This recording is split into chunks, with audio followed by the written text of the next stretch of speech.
Boa noite a todos. Boa noite, doutora Luana. Boa noite, Marcos. Boa Boa noite a todos que noite. estão Boa noite. assistindo. Meu nome é Julia Rodrigues, eu sou da parte de informática do Micromeio. Vou estar aqui na live auxiliando com as dúvidas e com as perguntas que surgirem. Então, mandem mensagem para a gente aqui pelo chat que a gente vai responder vocês. Nós estamos na 16ª semana do Conversando no Micromeio. Gostaria de agradecer a todos pelas mensagens, por assistirem a gente e continuem assistindo as próximas palestras também, por favor. Gostaria de lembrar a todos que quem quiser certificado de participação da live de hoje, é só solicitar através da DM do Micromeio, em até 1 hora após o término da live, o certificado com o nome completo e o e-mail que a gente encaminha para vocês. Hoje nós vamos falar com a doutora Luana Rossato sobre o tema Candida auris, um patógeno emergente multiresistente. E quem vai apresentar ela para a gente vai ser o Marcos Vinícius. Boa noite a todos, doutora Luana, Júlia, Gleidson nos bastidores, a todo mundo que está online aqui, os nossos quase 13 mil parceiros no Instagram, que sempre acompanham a gente. A notícia, a Janaína hoje teve um compromisso profissional, ela não vai participar, mas aguardamos a qualquer momento a entrada do Renato, que já é parceiro aqui da página. Ele vai entrar aqui para contribuir com a gente. E retornamos, né, a um assunto bem legal, né? No meio da pandemia a gente falou sobre isso e retornou de novo, né?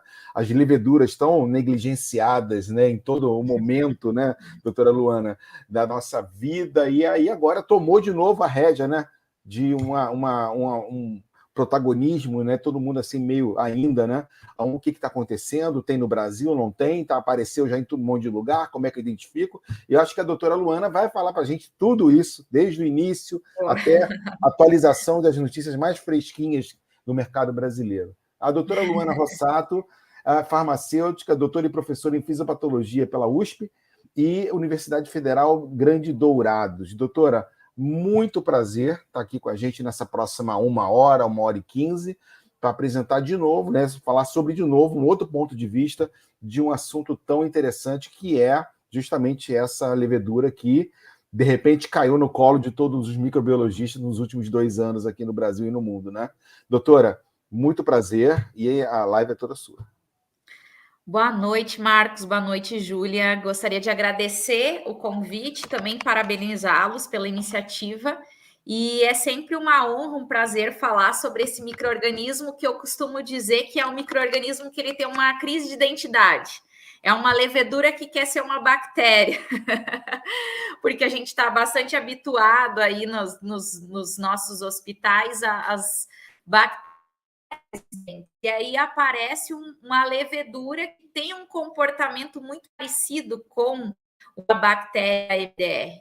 Então, vai ser um prazer falar para vocês e contar aí as últimas novidades dela, que, como o Marcos falou, ela está um pouquinho esquecida, mas agora ela surgiu com tudo.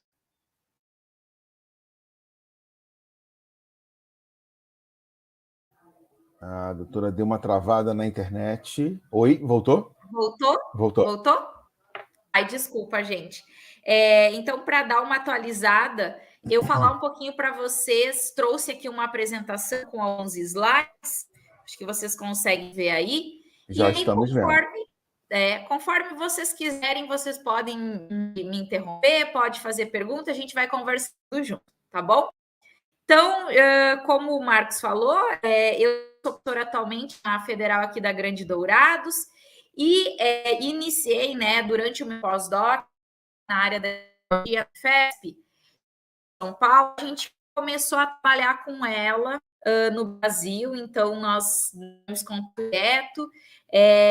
Eu fiz o meu pós-doutorado com o professor Arnaldo Lopes Colombo, não sei se vocês que estão aqui conhecem ele. Então, eu realizei o meu pós-doc com ele. Doutor Arnaldo é pouco conhecido, né? Quase ninguém conhece o doutor Arnaldo Colombo, né? Quase ninguém conhece. Isso. Então, a gente teve a oportunidade de fazer alguns trabalhos lá, e aí vou contar um pouquinho essa história para vocês.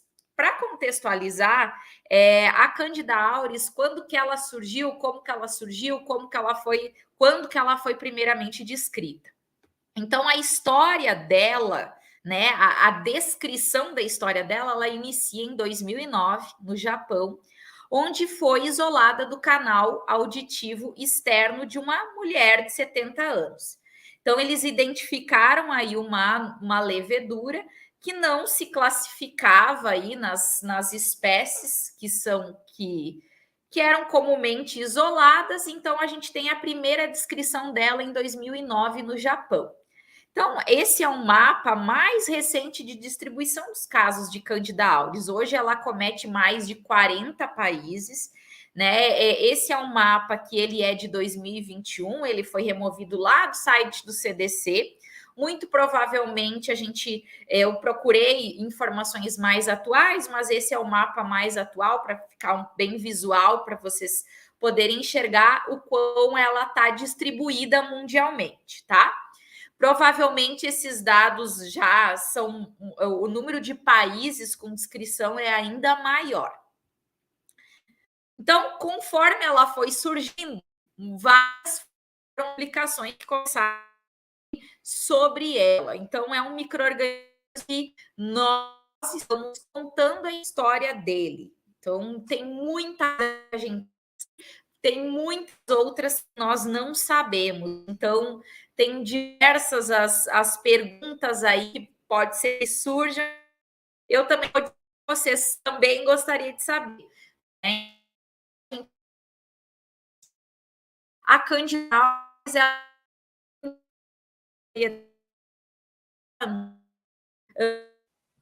Peraí, doutora, deu uma travada. Só repete a última frase que a gente não conseguiu pegar.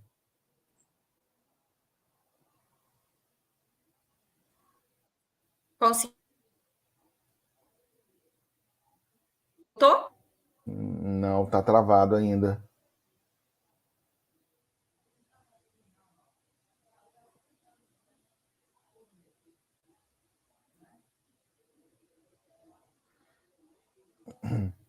Doutora, tenta sair e entrar de novo. Não, a gente não está conseguindo. Agora voltou.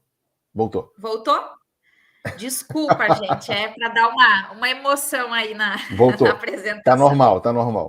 Tá. Então, gente, porque como eu estava falando, por que a Candida auris ela gerou esse caos, esse comentário todo? Por que ela foi assim, notícia, foi capa da Times, para vocês terem uma ideia, tamanho é o burburinho que ela gerou. Porque ela é um micro-organismo que tem diversos desafios, dentre eles, dificuldade diagnóstica. Então, é complicado para a gente realizar o diagnóstico laboratorial, e a gente vai entender logo mais o porquê disso. Ela tem capacidade de persistir nos ambientes onde ela se encontra. Então, no ambiente hospitalar, ela apresenta essa característica.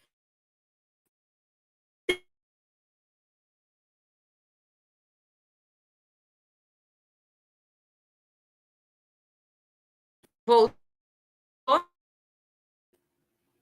Deu uma travadinha. É engraçado, parece ondas. Tem ondas. Não, a gente não consegue nem ouvir a senhora.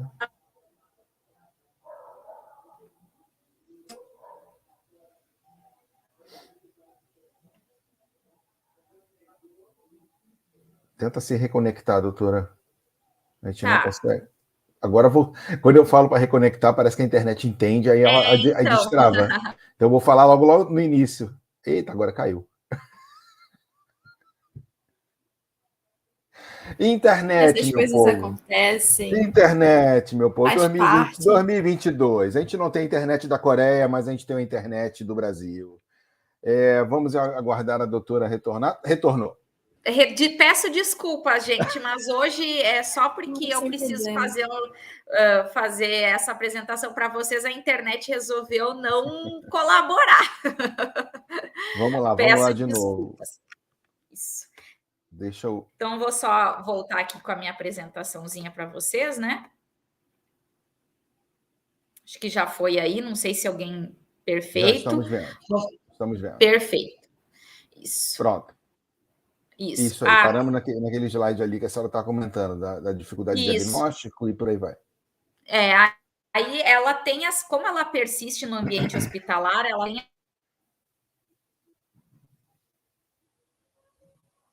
tem de resistência, tá? Ela é com frequência, frequentemente resistente a pelo menos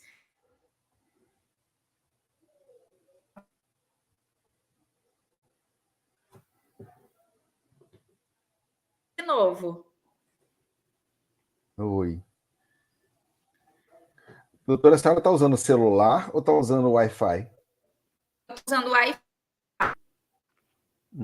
Se quiser pelo ar, se fica... porque não, a internet não está boa, não. Ela está indo e voltando. A gente não está conseguindo entender. Você quer tentar se conectar pelo celular? Pode ser. E aí eu para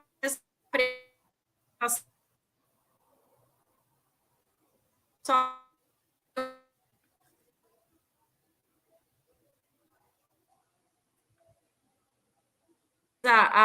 vou ter que enviar para vocês.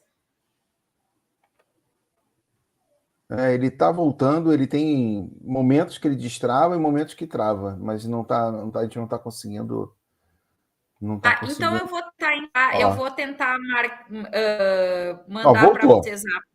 Voltou? Voltou. Eu vou deixar a apresentação. Parece que quando a gente vai, né? Eu vou tentar mandar a apresentação para vocês e qualquer coisa eu entro pelo meu celular. Se alguém puder reproduzir, quiser reproduzir. Não, tá bom. Ela tá indo e voltando, mas vamos. Travou de novo. Não, voltou.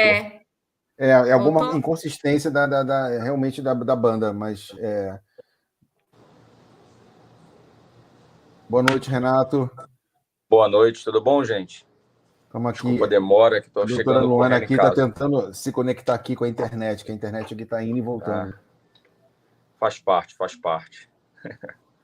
Se entrar pelo meu, acho que é bem instável, né?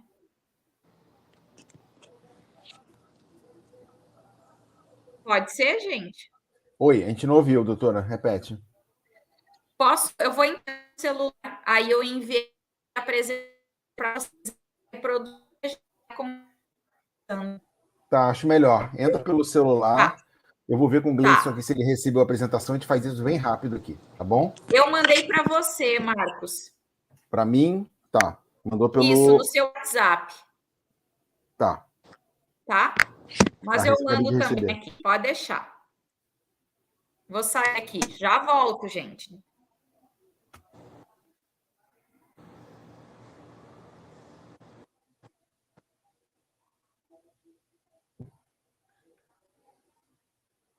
Vamos tentar fazer esse meio de campo agora rapidinho, pessoal. Acontece.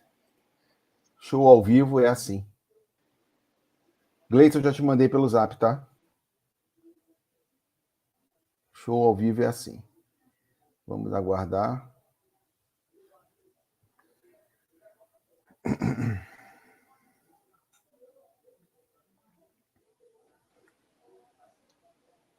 Oi, eu acho que a doutora me ouvindo?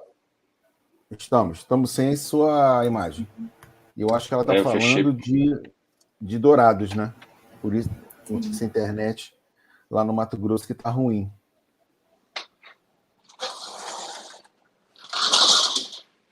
Já foi para Dourados, Renato?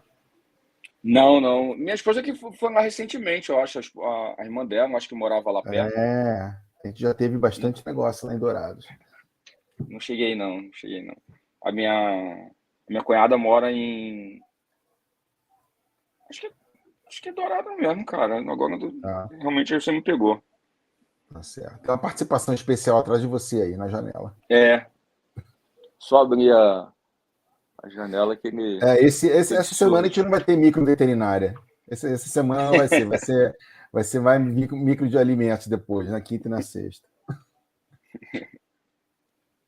Vamos esperar a doutora. Ó, chegou. Oi, doutora. Oi, tudo bem? Estão me ouvindo bem? Sim. Estamos. Até agora estamos. Estou ouvindo vocês um pouquinho baixinho. Tá, a gente está vendo aqui se a gente consegue só baixar aqui a apresentação, tá? Tá. Já baixamos Mas aqui. qualquer coisa a gente pode ir conversando, se vocês quiserem, a gente pode ir conversando independente da apresentação. Eu posso ir comentando alguns pontos com vocês. Já está aqui. Ah, então Opa. tá ótimo. Já foi. Perfeito. Então, gente, como eu estava comentando com vocês, além de todos esses desafios que eu mencionei, da dificuldade para diagnosticar laboratorialmente, da sua persistência, da sua capacidade de gerar surtos e multiresistência, o próximo slide vai nos trazer um dado muito importante, que é os custos relacionados ao controle dessa infecção.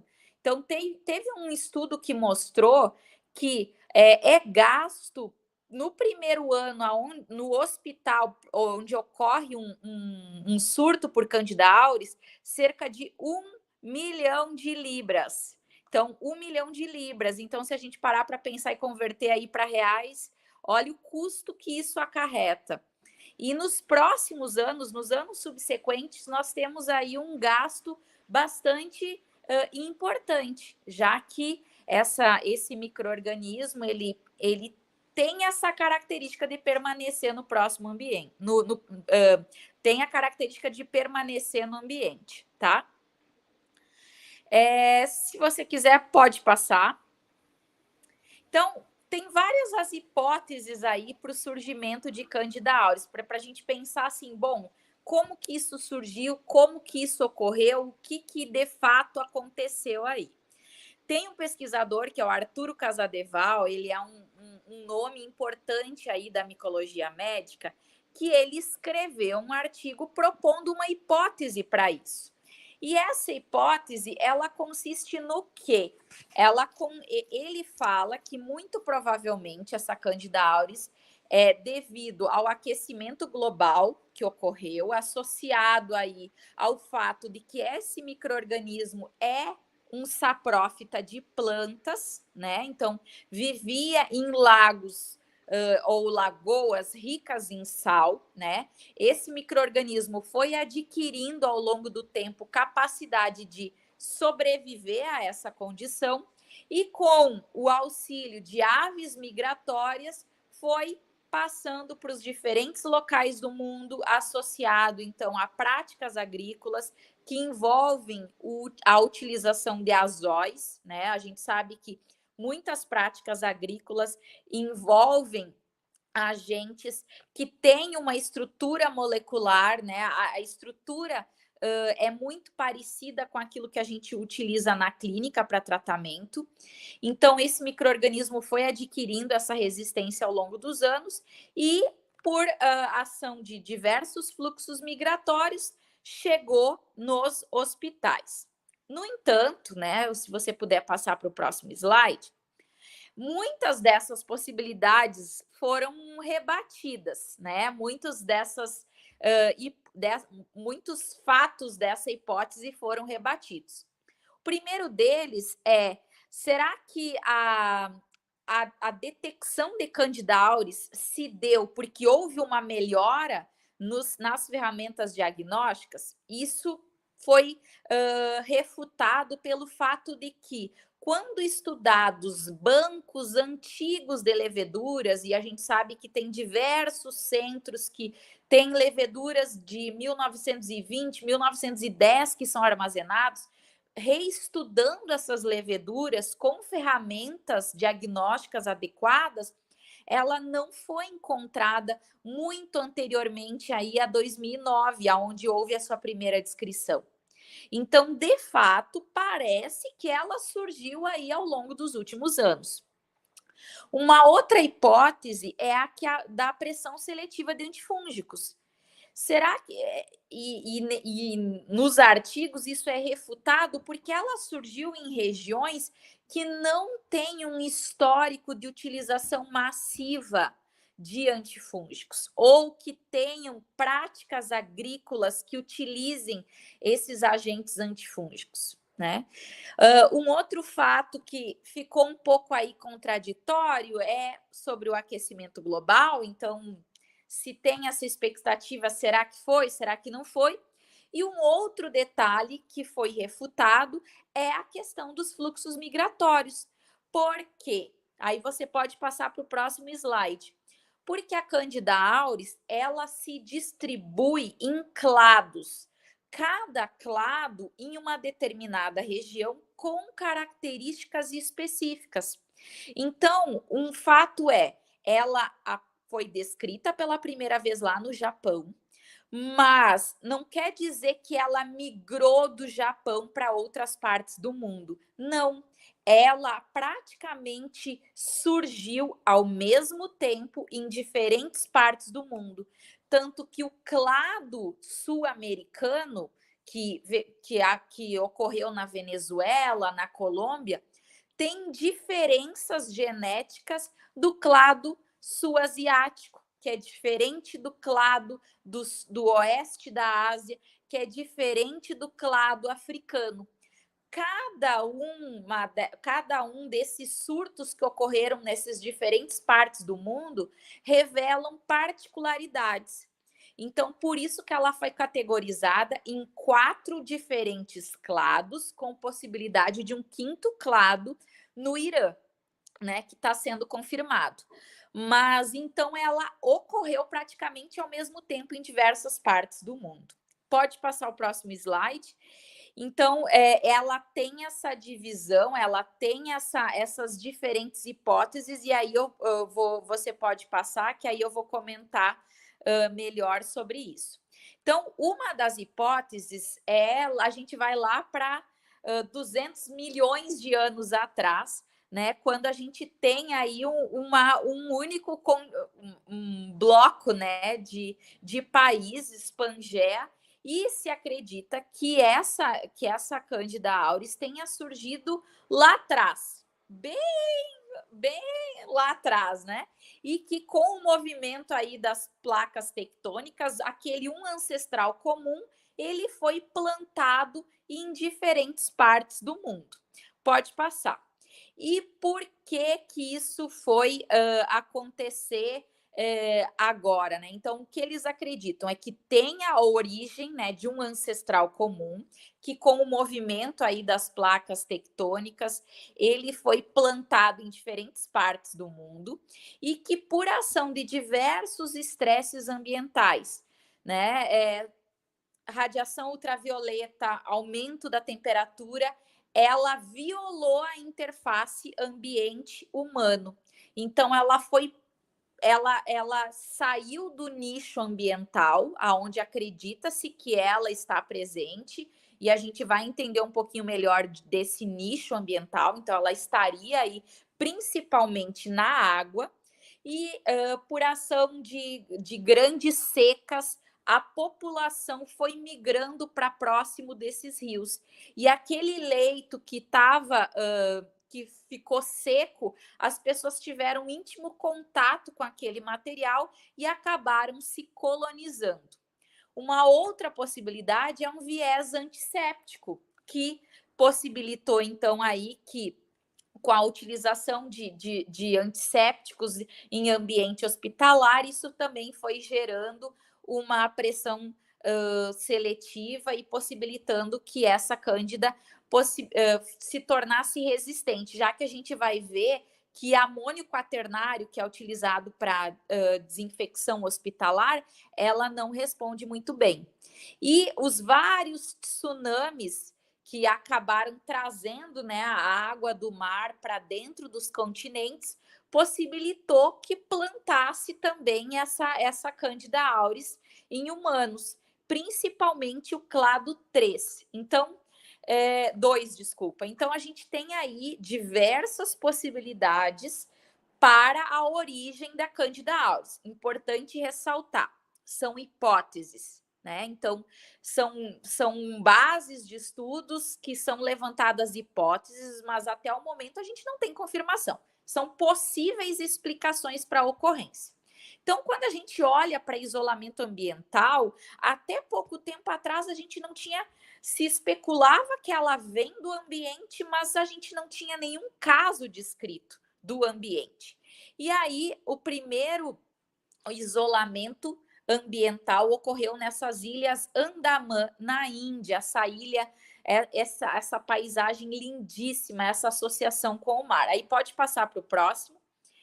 Para a gente entender aonde ficam essas ilhas, a gente tem ali no quadradinho superior a representação aí da Índia, e essas ilhas, elas são bem isoladas. Então, uma pesquisadora, né, bastante reconhecida também da área, que é a Choudhury, ela foi para essa ilha e ela coletou material de areia, de água do mar e de umas regiões que ela intitula como se fossem mangues, e ela descreveu a presença dessa Candida auris.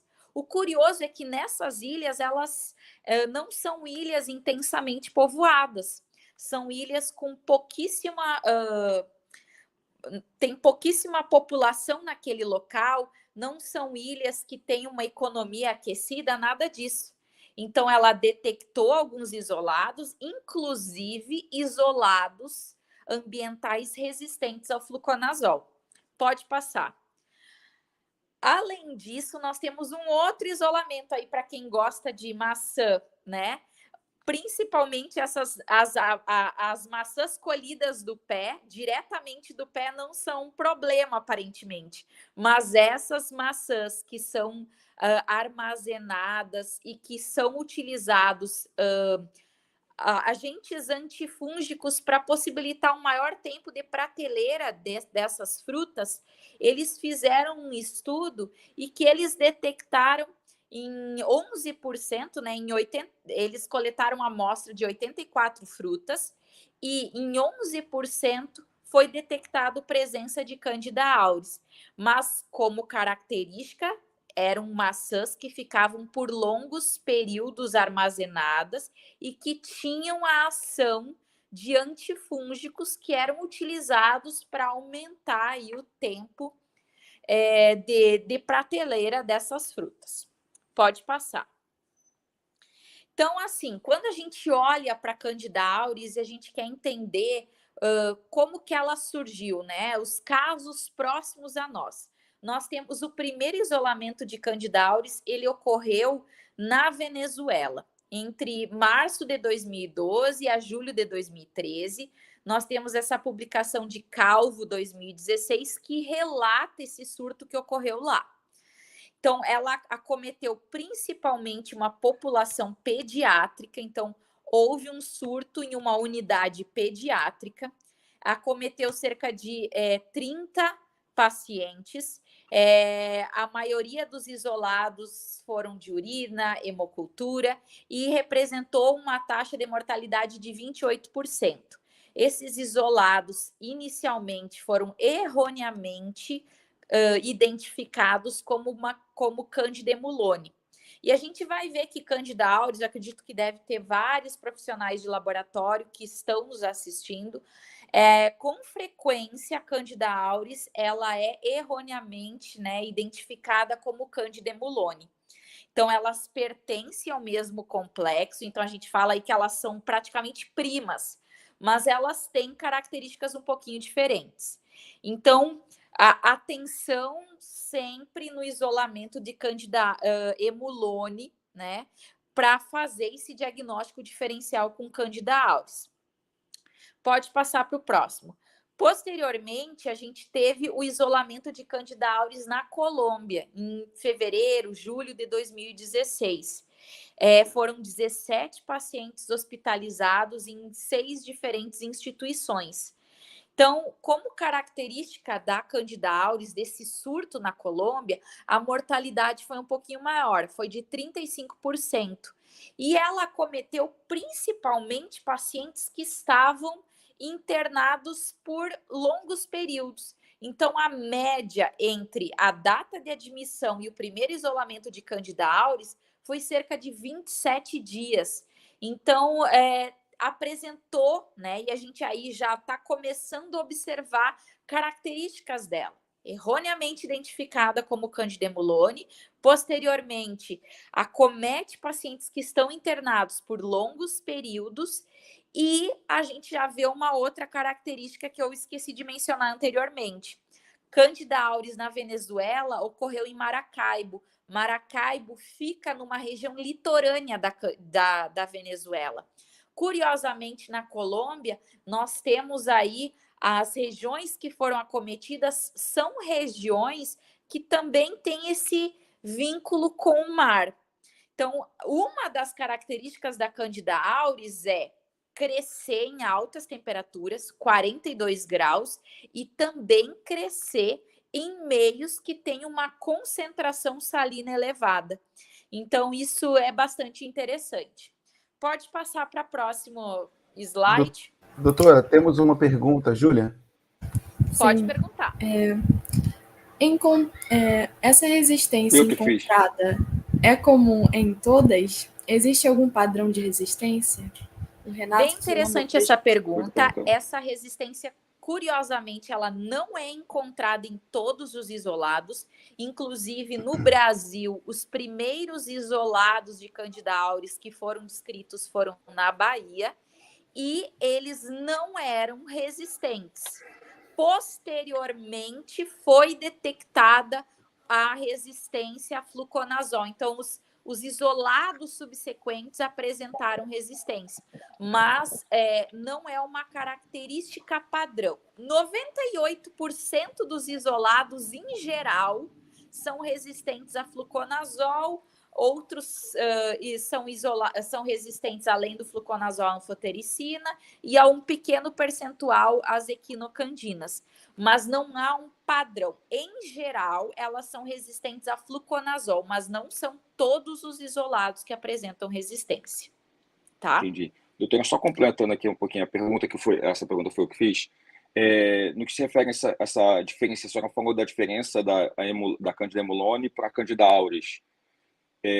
Para quem está no laboratório na prática clínica, deve ser muito difícil. Eu nunca trabalhei diretamente com fungo, né? Mas a gente, não de especialidade, a gente surge, né, na prática clínica. Mas como é que a gente faz, então, para poder separar quando tiver, tipo assim, existe algum teste que determina, não, se esse teste for positivo, eu tenho Candida auris, é confirmado Candida auris, se não, sigo como sendo emulone mesmo. Isso é bastante importante. Tudo depende do qual que é a característica do seu laboratório. Por exemplo, que tipo de equipamento você tem no laboratório? Tem algum equipamento automatizado? Essa é a primeira pergunta. Tem equipamento automatizado? Se tem equipamento automatizado, ele tem o banco de dados dele atualizado para diagnóstico de Candida auris? Um outro ponto, não tenho automatização no laboratório. Identifiquei uma levedura que tenha apresentado aí persistência, são leveduras que eu não estou encontrando comumente. É sempre desconfiar, porque ela apresenta essa característica. Então, essas leveduras que começam a aparecer e que nunca geralmente apareciam anteriormente, começa a aparecer em vários pacientes.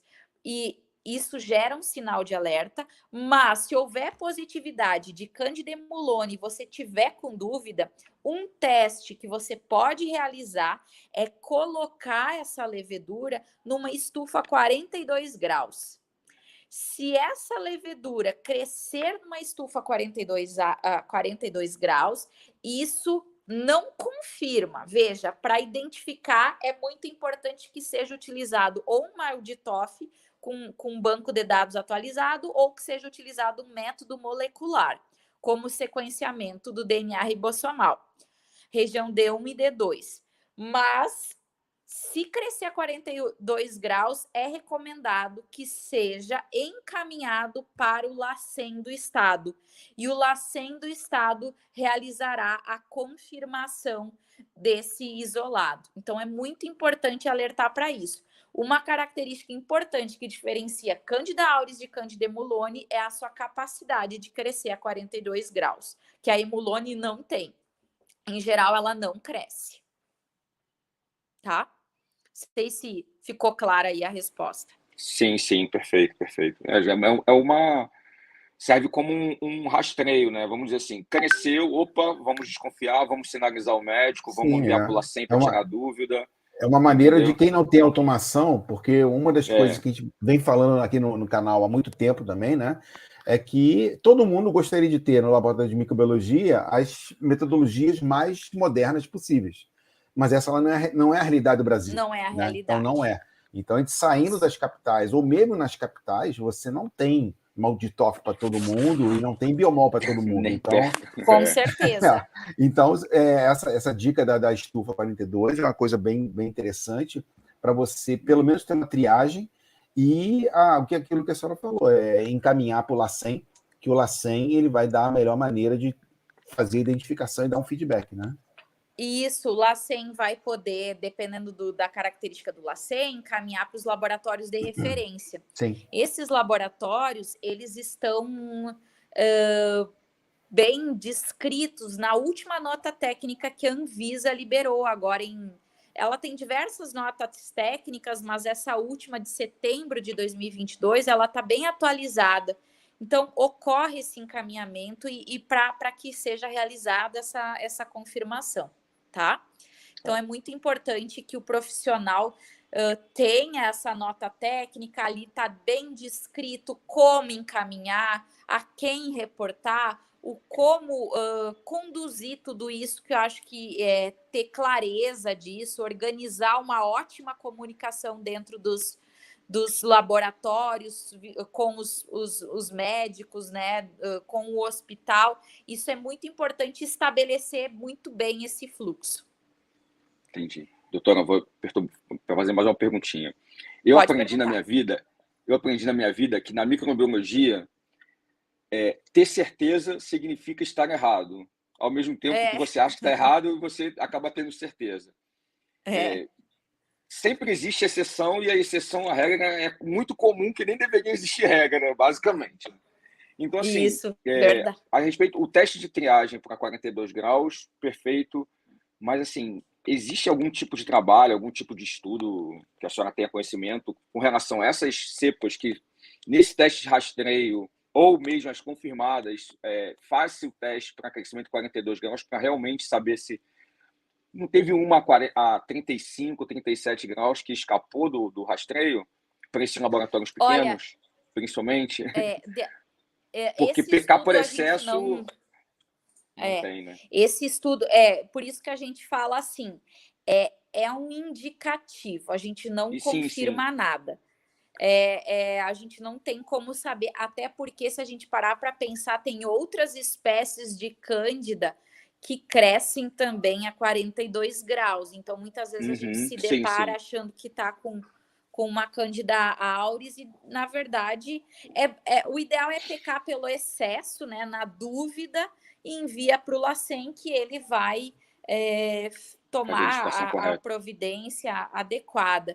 Mas eu até então, respondendo a sua pergunta, eu não vi nenhum trabalho que confirme isso, que faça isso, que tenha esse tipo de informação para ver se alguma não fugiu.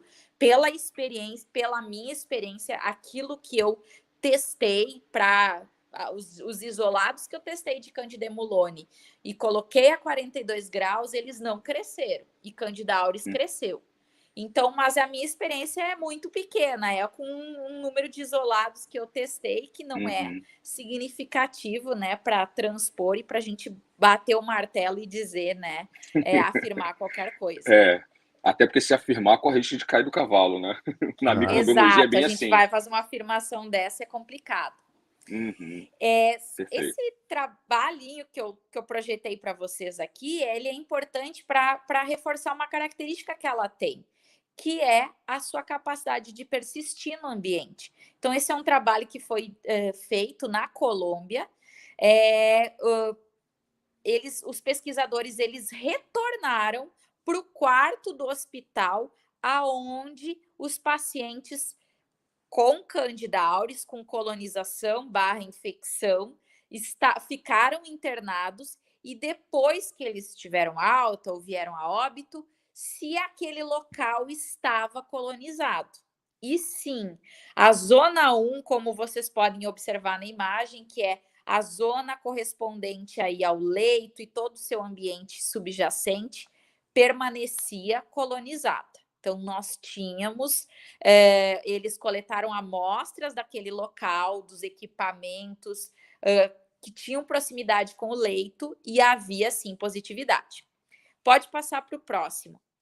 Então, é muito importante que se faça sempre uma vigilância, né, ativa de possíveis casos de colonização de pacientes por Candida auris. Então, aqui nós temos um screening para Candida auris nos pacientes.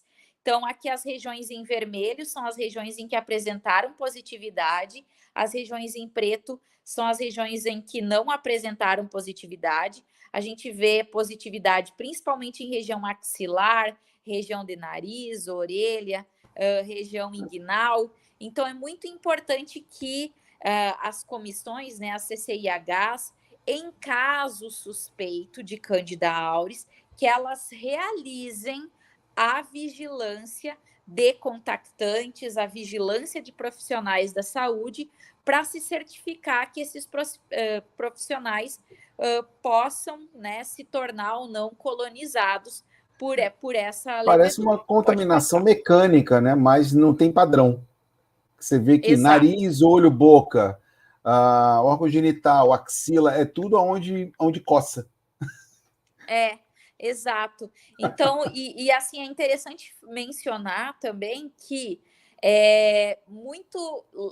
por exemplo, na Inglaterra, eles tiveram surtos bem importantes de Candida auris. Então, eles preconizaram um teste rápido. Então, em locais onde que vão ser realizadas tomografias, ressonâncias, pacientes que estiverem colonizados, eles são direcionados para serem o último paciente do dia. Então, para que haja, após a realização desse exame, uma limpeza bem efetiva. Para que evite a disseminação. Eles desenvolveram um kit para triagem.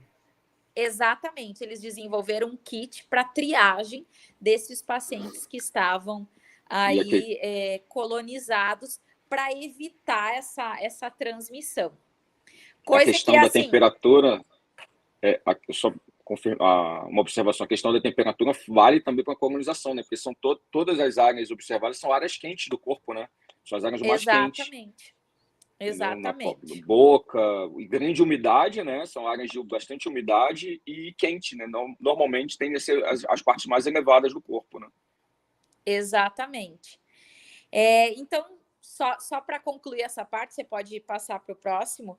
É muito importante que haja uma adesão, né, de práticas apropriadas para controlar essa infecção e utilizar de estratégias de desinfecção apropriados em casos suspeitos. Concluindo essa parte, né, relacionada à persistência no ambiente. Aí você pode passar para o próximo. Tem uma pergunta lá também. Pode perguntar. Tá bom. A Ana Leia, ela perguntou: as provas de TG e o RISE poderiam auxiliar na identificação? Então, tubo germinativo, né, e urease, na verdade, não é adequado, porque uma das características da Candida auris, ela não produz pseudo-IFA. Então, isso é muito importante de ser mencionado. Esses testes, eles não são adequados. A Candida auris, ela não é tubo germinativo positivo. Ela não... são provas que não podem ser utilizadas. Microscopicamente, ela apresenta a característica de uma levedura, né, única, ela não produz pseudo-IFAs, ela é facilmente confundida com uma Candida glabrata. E aí vocês podem me estar se perguntando: e se eu colocar num cromagar Candida, qual é a característica? Igual à Candida glabrata, muito parecido, uma colônia que pode ser branca, rósea. Então, ou seja, é complicado, né? É bem complicado. Microscopicamente, a gente não consegue identificar, não tem um padrão. A capacidade dela de formar pseudo-hifas são só em condições adversas. A gente vai ver aí biofilme, a questão de presença de altas concentrações salinas, às vezes ela pode formar aí uma pseudo-hifa, mas ela realmente não tem um padrão, tá? Então, elas não são provas adequadas. Voltando, né, a primeira descrição de Candida auris no Brasil, ela ocorreu na Bahia, tem esse alerta de risco que foi emitido em 7 de dezembro de 2020, nós aí, se vocês lembrarem, 7 de dezembro de 2020, a gente estava aí no auge da pandemia, hospitais lotados, um caos instalado, e ela apareceu no Brasil, que até então nós não tínhamos descrição em meio à pandemia. Pode passar desastre o nunca vem próximo. sozinho. Oi? O desastre nunca vem sozinho, né? Nunca vem sozinho, nunca vem sozinho. E a gente vai ver, né? Até trouxe um slide, mas já comentando, a gente teve importantes surtos de Candida auris realmente em meio à pandemia por Covid-19.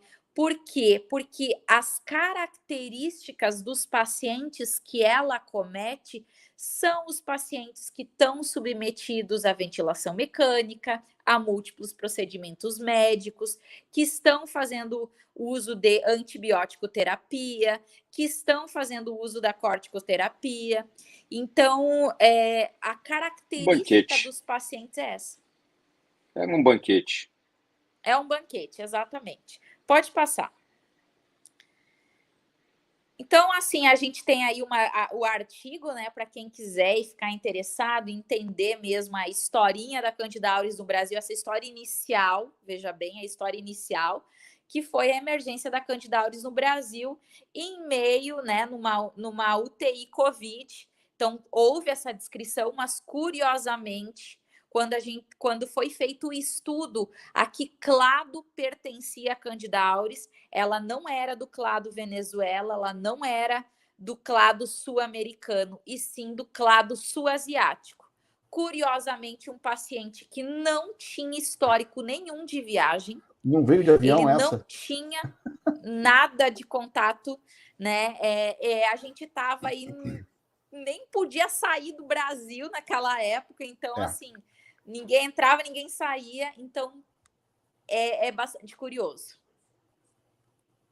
Desculpa, Marcos, eu não sei se eu te interrompi. Não, era isso mesmo. Que o que a gente pensa logo seria uma transmissão intercontinental avião, né? Normal. Mas é interessante, né? Ela está muito mais ligada ao Oriente do que à América Latina. Eu tenho também, assim, não dá nem plantação paralela com relação ao oceano, né? Ter vindo pelo mar, né? Porque não é nem o mesmo oceano. Você quer achar um tsunami que bateu na Bahia? Não me lembro disso. Em Salvador não teve tsunami. Também, assim, mesmo que não fosse através de um tsunami, mas pelo menos o mesmo mar, né? O mesmo oceano. E nem isso um é Pacífico, outro é Atlântico. Não tem nenhum tipo de relação. Mas assim, só complementando, né? Cada vez mais a gente, vocês devem, né, tá acompanhando que esse conceito do saúde única está muito em alta, né? O One Health. Então, como se tudo tivesse extremamente interligado. Então, alguns dos artigos que eu apresentei, principalmente esse que traz assim, as hipóteses para o surgimento de Candida auris, ele levanta as possibilidades de disseminação de várias doenças fúngicas, né, pelo canal do Panamá, por exemplo. Então, muita coisa, é bastante interessante, eu não quis entrar, porque senão a gente fica aqui horas e horas falando sobre isso. Papo para te falar até 2 da manhã, mas eu li um artigo, doutora, que eles estavam verificando micro-organismos da África que estavam vindo para a América Central pelos ventos que carregam a areia do Saara. Exatamente. Então você tem lá em cima, você tem um corredor de alta velocidade, onde a areia do Saara está parando nos Estados Unidos, na Flórida e na área de Cuba, por ali. E eles estão vendo que tem micro-organismos que apareciam lá no deserto, que estão aparecendo na ponta da Flórida, ali, em Cuba ou nas Ilhas Jamaica. Então, olha a doideira que é. A gente nunca pensaria que, peraí, mas está vindo pelo ar? Como pelo ar? E não é pelo avião. Exatamente, o Ninho, Laninha. bem interessante. Gente, e aí pode passar o próximo, né? Um detalhe interessante é que a partir desse primeiro caso que foi relatado de um paciente com Covid, numa UTI Covid, tiveram outros pacientes com colonização por Candida auris. Veja, colonização. E essa transmissão nesse ambiente foi atribuída ao compartilhamento do termômetro digital. Então, esse termômetro que era utilizado em mais de um paciente acabou levando essa transmissão. Então, esse é um estudo bastante interessante que eu deixei aí na tela para quem tiver interesse, mostrando, então, como que ocorreu essa disseminação. Em outros surtos em diferentes locais do mundo, também foi atribuído a isso, a termômetro digital, ao equipamento, né, para aferição da pressão arterial. Então, muito cuidado com esses equipamentos que possam ser de uso compartilhado. Então, tem que ter uma correta higienização. Caso contrário, você pode estar aí proporcionando a ocorrência de um surto. Pode passar. Então, em 11 de janeiro de 2022, eu trouxe a notícia aqui, porque até então a gente não tem nenhuma publicação científica sobre isso. Além da Bahia, nós temos Pernambuco, que registrou 36 casos de Candida auris em 2 hospitais públicos lá. Até então, nós sabemos que esses hospitais eles estão com dificuldades, né, no controle desse micro-organismo lá. Eu não sei últimas informações para atualizar vocês, mas até então o que eu soube é que havia essa dificuldade de controle. Então, reforçando, né, o quão esse micro-organismo ele persiste, ele se dissemina em ambiente hospitalar. Pode passar para o próximo. Então, a gente viu aí a ocorrência de Candida auris no contexto da Covid-19. Ela ocorreu, sim. Ela não mostrou os estudos mostram que, assim, não foi uma ampla disseminação, porque se existia essa discussão, será que as próprias medidas que são implementadas para o controle da Covid-19 também não podem controlar a Candida auris? Pode ser que, em partes, tenha auxiliado nesse controle. Mas, por outro lado, nós tivemos aí surtos importantes que ocorreram. No Brasil, a ocorrência delas começou em meio à pandemia. No México, a gente teve um importante surto. Aí pode passar para o próximo, né? Só reforçando que a gente não teve só Candida auris, a gente teve também aí diversos casos de mucormicose que foram relatados. Então, todos aqueles fungos, né? Mucormicose, aquele micro-organismo que estava esquecidíssimo. A gente, quando ia falar sobre eu lembro só ele, do meu mestrado, que tinha o pessoal que trabalhava com isso, e quando eu fiz, eu falei assim, peraí, mas é mucormicose? Que fala mais sobre isso, porque você só via isso em livro, né? Exatamente, a gente, assim, passava nas aulas rapidinho, porque era uma coisa assim, acontece muito raramente, nem se falava, e aí, né, passava, e na verdade, aí, no meio à pandemia, a gente teve diversos casos de mucormicose que acometeu principalmente os pacientes diabéticos, né, que era um fator de risco para a Covid, que também se instituiu como um fator que é um fator de risco para a mucormicose. Então, o uso, né, intenso de corticoides, então, também pode ter contribuído enormemente aí para a disseminação da mucormicose, principalmente na Índia, que é o país onde tem maior ocorrência, né, de casos de diabetes mellitus.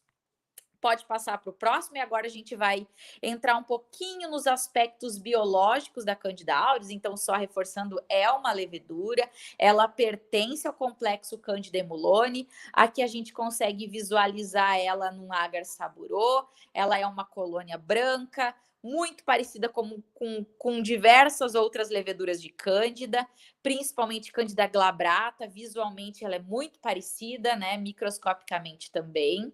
Pode passar. Uma das características da Candida auris é que, dependendo do clado, ela apresenta formas agregativas, ou seja, ela aparece microscopicamente na forma de grumos. Isso foi relatado particularmente na África do Sul. Mas os isolados que a gente estudou, tanto os isolados do Brasil, América Latina, clado sul-asiático, eles não têm essa forma agregativa, mas alguns clados têm relatado essa forma agregativa, e isso pode implicar em resistência antifúngica. Tanto que os isolados da África do Sul, que são isolados, que têm essa capacidade de se agregar, eles são isolados que têm um padrão de resistência elevado aí aos agentes antifúngicos. Pode passar. Então, só para mostrar para vocês, essa é uma imagem muito bonita, né, de uma microscopia eletrônica, mostrando a Candida auris na formação de biofilme.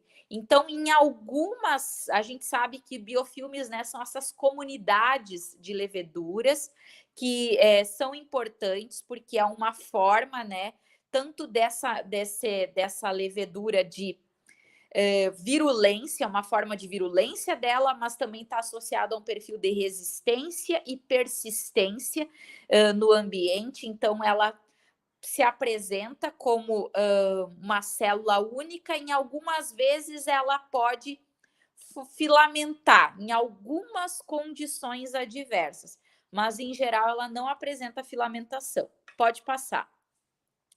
Então, assim, só para mostrar para vocês um pouquinho das diferenças entre a Candida auris com a Candida glabrata e a Candida albicans também, tá? Então, só para contextualizar. A Candida auris, ela é maior produtora de biofilme que as outras espécies de Cândida? Não necessariamente.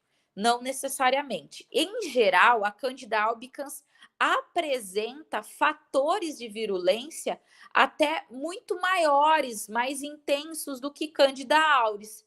Mas a gente, mensurando isso, a Candida albicans tem maior produção de biofilme, mas a gente não sabe a qualidade do biofilme que é produzido. Então, tem essa questão também.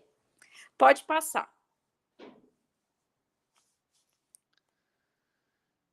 Acho que essa parte eu já comentei, né? Aí na próxima a gente também vai ver um pouquinho, né, da biologia dela, só exemplificando assim as passagens por animais que muitas vezes podem formar colônias um pouquinho diferentes, só para mostrar que às vezes a gente isola no laboratório essas colônias, e muitas vezes essas colônias, se o paciente está com algum tratamento antifúngico, elas podem ter características mais específicas.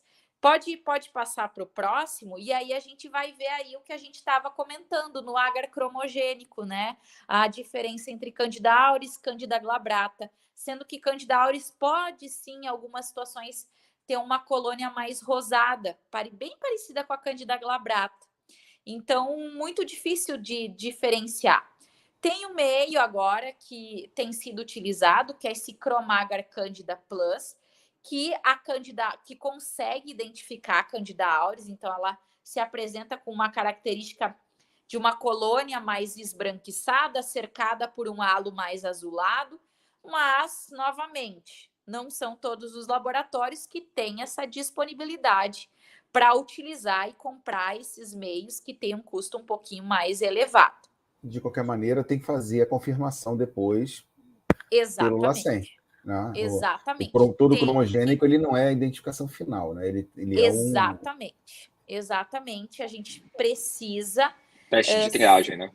Isso aí. Exato, ele é um teste de triagem, uma identificação aí fenotípica, mas a gente sempre precisa, em caso suspeito de Candida auris, sempre encaminhar para o LACEN, que o LACEN vai dar o encaminhamento para os laboratórios de referência realizarem as identificações. Doutora, a automação hoje, sem ser MALDI-TOF, automação, Vitek, Walkaway, Fênix, eles já foram atualizados para identificar auris ou ainda não?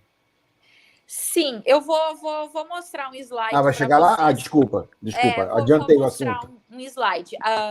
Alguns Curiosidade. equipamentos, sim, vai ter que ter. Tudo depende do banco de dados. Tem que ter certeza que o banco de dados do teu equipamento está atualizado para detectar. Mas mesmo assim, a gente sabe que, infelizmente, algumas situações acabam passando. Então, na dúvida, o que é recomendado, e eu vou mostrar para vocês aí, quando aparecer determinadas leveduras em cada banco, tomar cuidado e, na dúvida, realizar esse envio para o LACEN. Então, essa identificação fenotípica eu mencionei para vocês, né? Essa estufa 42 graus, ela pode ser usado como uma triagem, mas não é confirmatório. O crescimento em altas concentrações salinas também é um indicativo, então utilizar aí um caldo saburô com 10% de NaCl e presença aí de alguns disquinhos de antibióticos, se observar esse crescimento de Candida auris, se observar um crescimento aí nessa condição também é um indicativo, mas só reforçando, a identificação final será com MALDI-TOF ou com sequenciamento. Pode passar, que aí eu acho que tem um fluxograma, né, que eu tirei lá do, acho que é o próximo, um fluxograma que eu retirei lá da nota técnica da Anvisa, né, acho que é o próximo slide. Isso. Tem aqui o laboratório com método fenotípico comercial? Sim ou não? Então, como proceder nessas situações, né? Se não tem, usar uma agar saburô, microscopia, creme inespecífica, não tem pigmentos carotenoides, é uma levedura, tem ausência de IFA ou pseudo-IFA? Se sim, tubo germinativo tem que ser negativo, ausência de cápsula, urease negativo, como foi questionado, crescimento a 42 graus, cor rosa. Se sim, é possível Candida auris, encaminha para o LACEN, tá? Então, aqui nas notas técnicas, a gente tem esses fluxogramas para orientar os profissionais em casos suspeitos aí de Candida auris. Pode passar o próximo. Esse aí também, ele está trazendo essa identificação, né? O método de identificação, e aí os bancos de dados, né? Eu estou olhando aqui do lado que está pequenininho, não consigo ver, até peço desculpas, mas tudo isso eu retirei da nota técnica. Então, a gente vê aí quais são os métodos, o Vitek, o Fênix, Microscan. Então, qual que é o equipamento e se tem os bancos de dados. Então, o Vitek, o MALDI-TOF, né? E o MALDI-TOF da Bruker ou da Biomerrier, né? Associado ou da Biomerrier associado ao Vitek, né? Então, tem bancos de dados atualizados. Então, são equipamentos que têm uma maior confiabilidade nesse diagnóstico. Então, aqui traz, nessa nota técnica, traz bem descrito, né, quais são os métodos, se tem banco de dados apropriado ou não, e se há uma suspeita, que tipo de levedura que costuma aparecer. Pode passar para a próxima. Então, confirmando, né, a gente já reforçou isso anteriormente, mas só deixando bem claro, sempre avaliar se o equipamento que se tem, ele tem o banco de dados, se não tem equipamento, se não tem automatização, sempre realizar, né, alguns ensaios fenotípicos na negatividade da urease, tubo germinativo, começa a apresentar, esse paciente começa a apresentar essa levedura que é persistente, sempre associar com aquilo que está sendo observado clinicamente. Então, isso é muito importante, né? Às vezes, a característica do paciente é um paciente que está sendo submetido a múltiplos procedimentos médicos, ele está há bastante tempo já internado, então, sempre observar essas características. Pode passar para o próximo. Então, manejo terapêutico, eu deixei aqui, é muito importante que seja utilizado preferencialmente as equinocandinas para adultos e para crianças maiores que 2 meses de idade. Para neonatos, a recomendação é anfotericina B-deoxicolato. A gente sabe que essas equinocandinas, infelizmente, têm uma dificuldade, né, de acesso a esses medicamentos nos hospitais. Então, é difícil, é complicado, mas o ideal é que seja utilizado uma equinocandina ou anfotericina B. Não é recomendado que seja utilizado algum azol aí, um fluconazol, já que ela tem grandes chances de apresentar resistência. Aí pode passar para o próximo, que a gente vai olhar um pouquinho para esses percentuais. Então, mais de 80% dos isolados é resistente a fluconazol, então por isso que não é adequado. A primeira escolha é sempre uma equinocandina. Então nós temos aí um percentual de cerca de 25% que é resistente à anfotericina B e um pequeno percentual aí que apresenta também resistência às equinocandinas. Pode passar. Então, a gente também tem aqui medidas de controle de infecção. Então, isso é bastante discutido. Eu trouxe esses dados aqui, mas isso tem uma discussão com relação à clorexidina, que é bastante utilizado, né, como um agente antisséptico. No entanto, é bastante discutido a descolonização, se ela é efetiva ou não é efetiva. Geralmente, o álcool 70%, ele é adequado para desinfecção, então, principalmente, né, de superfícies bióticas. Lembrando que, para essas desinfecções de superfícies abióticas, a gente tem uma boa resposta, pode passar para o próximo, de agentes, né, derivados de clorinas, como hipoclorito. Só que, assim, a gente é complicado pelo fato de que tudo isso deixa um resíduo no equipamento, pode levar a corrosão, né, corroer esses equipamentos.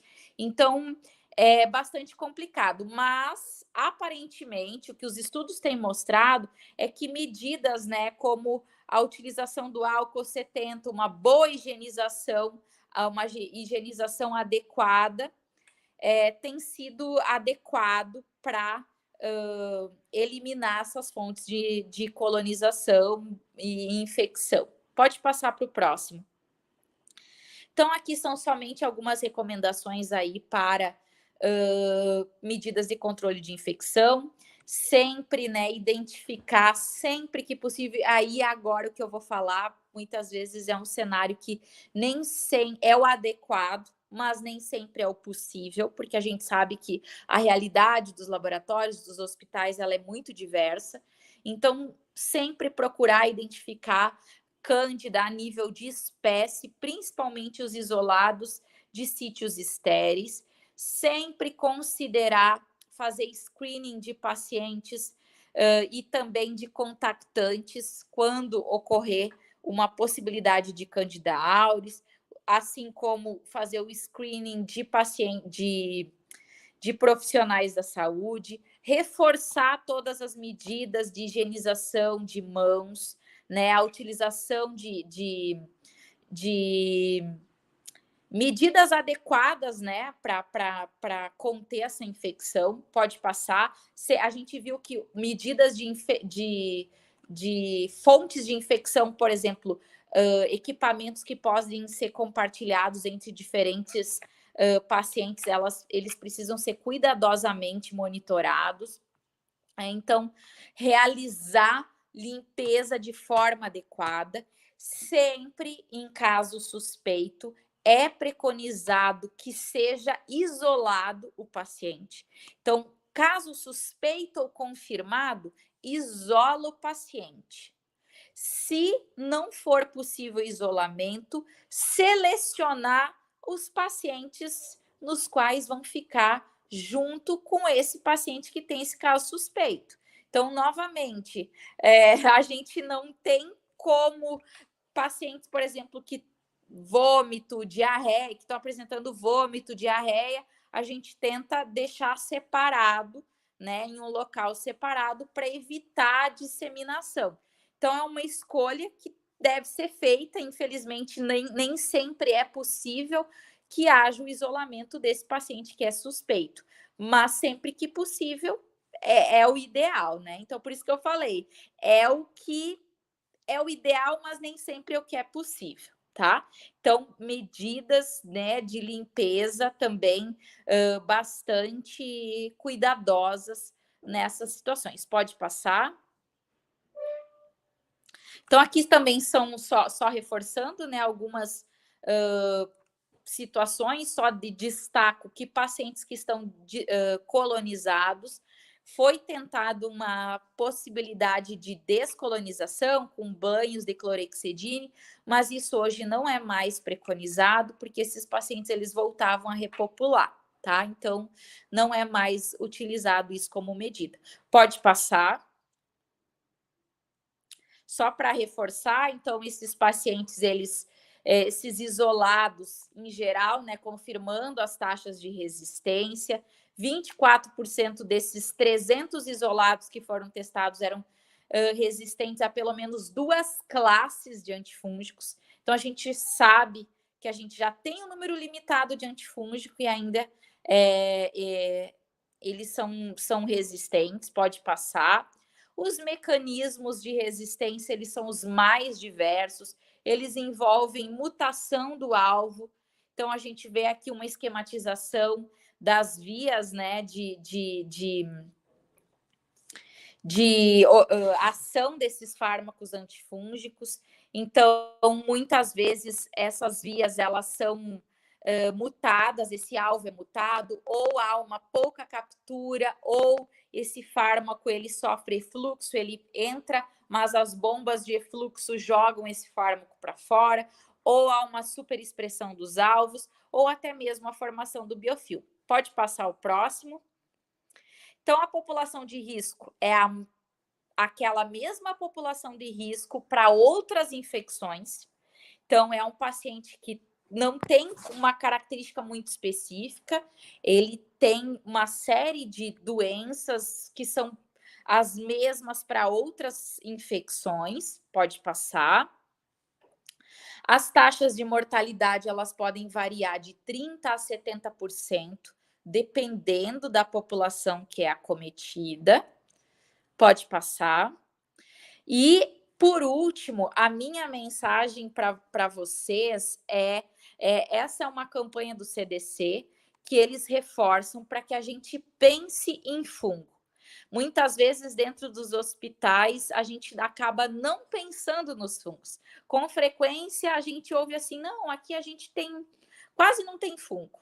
E, na verdade, não é que a gente não tem fungo, a gente não está diagnosticando os fungos. Muitas vezes o tratamento é iniciado de forma empírica, ou as amostras são colhidas, né, e no momento adequado, e aqui eu reforço, né, a importância da colheita de uma hemocultura antes do pico febril, para que a gente tenha a possibilidade de maior positividade possível. Então, sempre como mensagem final que eu deixo para vocês pensem em fungos. Não deixem de pensar em fungos, porque eles podem estar ocorrendo e a gente pensar em fungos, a gente pode salvar vidas, tá bom? Eu deixo meu contato para todos aqueles que quiserem ficarem com alguma dúvida, podem me escrever, podem ficar à vontade para me enviar mensagem. E agradeço novamente o convite para participar e parabenizo pela iniciativa de vocês, achei super bacana. Foi ótimo, doutora, muito bom. A gente tem alguma pergunta, Júlia? Não, acho que não, todas né? já foram respondidas já. Não, legal. Doutora, muito obrigado. Acho que a gente deu um update assim de informação, né? Bem legal. Algumas toda vez que a gente vai falar sobre algum assunto, né, que está em voga, alguém que vem aqui no canal da gente traz uma informação a mais. Então, a senhora trouxe outras informações. É bem legal a gente ter o conceito da coisa inteira. Mais uma vez, né? Os micologistas, né? Eles sempre falam, tipo, não esqueça de mim. O mundo não é só de vírus e bactéria, né? E a Candida auris veio aí para a gente poder lembrar de novo dos micologistas, né? Muito obrigado pelo seu tempo. A gente está completando aqui 1 hora e 15 minutos, bem legal. Júlia, faz o seu fechamento, depois eu fecho e passo para a doutora para poder fechar o dia de hoje. Tá certo. Primeiramente, eu quero agradecer a doutora por essa live, né? Apesar da Janaína não estar participando, acredito que ela esteja muito feliz com essa live, foi muito bem feita. Agradecer a todos que participaram com a gente pelo chat, que mandaram perguntas, mensagens, e lembrar que essa live vai ficar salva no perfil do Micromeio, quem quiser assistir de novo, só entrar. Gostaria de lembrar que quem quiser certificado da live de hoje, só enviar pro direct do Instagram o nome completo e o e-mail que a gente encaminha o certificado para vocês. Gostaria de agradecer mais uma vez, desejar a todos uma ótima noite. E, Renato, pode falar. Bom, eu acabou derrubando aqui minha internet aqui no meio do papo, aqui perdi o finalzinho da aula, estava maravilhosa. Doutora, muito obrigado realmente pelo seu conhecimento e tudo mais. Essa era uma live que a Janaína queria muito assistir, né? Porque ela tem uma certa fixação pela Candida auris, em conhecimento da Candida auris. Com certeza ela vai assistir essa aula depois. Tá bom? Muito obrigado pelas dúvidas tiradas. Tá? Um grande abraço aí para todo mundo que está aí nos acompanhando. Marcos. Bom, agradeço a todo mundo que está aqui. São 10:50 da noite de uma quarta-feira. Quem está aqui é porque gosta de microbiologia. Quem está aqui é porque quer se atualizar. E nada mais do que um conteúdo de qualidade, um conteúdo profundo e um conteúdo que traz, como eu falei antes, um pouquinho de mais conhecimento para vocês, que eu sempre falei com todo mundo, conhecimento é uma coisa que ninguém tira de você. Eles podem tirar emprego, cargo, salário, mas conhecimento eles não tiram. Então, Júlia, muito obrigado pela sua participação. Renato, agradeço sua participação especial aqui. Doutora Luana, muito obrigado. Lembra todo mundo, como a Júlia falou, a live está gravada depois no YouTube. Todo mundo chegando lá no YouTube ou no Instagram pode rever com calma essa live da gente. Amanhã tem mais. Amanhã e sexta-feira tem mais 2 lives para fechar a semana. Doutora Luana, muito obrigado. Deixo para a senhora finalizar com o seu agradecimento. Obrigada, gente. Eu só tenho a agradecer pelo convite. Deixo aí meu contato. Peço desculpas pelo transtorno da internet. Acontece, né? Não, são coisas ótimo. que acabam Foi acontecendo. ótimo. Mas espero que eu tenha plantado essa sementinha para que todos pensem em fungos aí e que a gente consiga aí ampliar a micologia, que por vezes a gente passa, conversando, nós micologistas, a gente sempre fala, são poucos os micologistas, mas eu quero incentivá-los a todos que a micologia é uma área que tem muito a ser explorada e vai ser muito bem-vindo aí todo mundo que quiser começar e entender mais sobre esse assunto, são todos muito bem-vindos. Muito obrigada novamente e parabenizo pela iniciativa de vocês. Obrigado. Boa noite a todos. Amanhã tem mais. Tchau, tchau. Tchau, gente. Tchau, tchau.